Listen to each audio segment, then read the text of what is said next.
రెండు వరుస భూకంపాలతో కశ్మీర్ లోయ ఉలిక్కిపడింది. ప్రజలు భయభ్రాంతులకు గురై ఇళ్ల నుంచి బయటకు వచ్చి రోడ్లపైకి చేరారు. ఉదయం 6:45 సమయంలో బారాముల్లా జిల్లాలో 4.9 తీవ్రతతో భూకంపం సంభవించింది. మరో 7 నిమిషాల వ్యవధిలోనే అంటే సరిగ్గా 6.52 నిమిషాలకు 4.8 తీవ్రతతో బారాముల్లా జిల్లాలోనే మళ్లీ భూమి కంపించింది. దీంతో ఒక్కసారిగా బారాముల్లా వాసులు తీవ్ర భయాందోళనకు గురయ్యారు.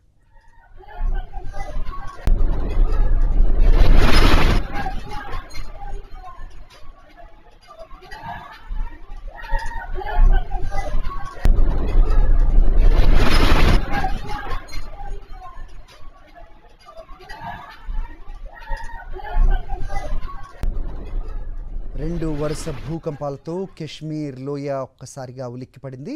విజువల్స్లో చూస్తున్నాం ఎంత తీవ్రతతో అది కంపించింది అనేది.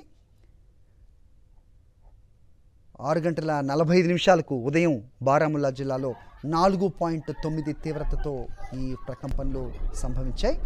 మరో 7 నిమిషాల వ్యవధిలోనే అంటే సరిగ్గా 6:52 4.8 తీవ్రతతో బారాముల్లా జిల్లాలోనే మళ్ళీ భూమి కంపించింది. ఒక్కసారిగా బారాముల్లా వాసులు తీవ్ర భయాందోళనకు గురయ్యారు. విజువల్స్లో మనం చూడొచ్చు భూమి ఏ రకంగా కంపించింది, భవనాలన్నీ కూడా ఎలా కదిలిపోయాయి, లోపల నుంచి అక్కడ ఉన్నవాళ్ళు ఏ రకంగా హాహాకారాలు చేస్తున్నారో కూడా మనకు వినిపిస్తుంది. ఉదయం 6:45 4.9 తీవ్రతతో భూకంపం సంభవించింది.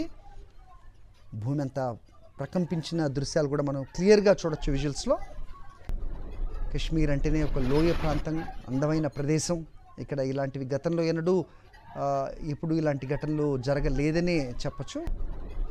సో పక్కనే కాకపోయినా పైన నార్త్ ఈస్టర్న్ ప్రాంతంలో ఉండే నేపాల్లో తరచూ భూకంపాలు మనకి తెలిసినవే, కానీ కశ్మీర్ లోయలో ఇలాంటి ఘటన ముందు జరగలేదనే చెప్పాలి. ప్రస్తుతం 4.9 తీవ్రతతో రెక్టర్ స్కేల్పై వచ్చిన ఈ భూకంప తీవ్రత నష్టం ఏది జరగనప్పటికీ అక్కడ స్థానికులు మాత్రం భయభ్రాంతులకు గురయ్యారు. ఇంట్లోంచి పరుగులు తీసి రోడ్లపైకి వచ్చినట్టుగా తెలుస్తోంది. అంతకు ముందు ఏ రకంగా భూమి కంపించింది, అక్కడున్న నివాస ప్రాంతాలు ఎలా ప్రకంపించాయి మనకి విజువల్స్లో క్లియర్ కట్గా కనిపిస్తోంది.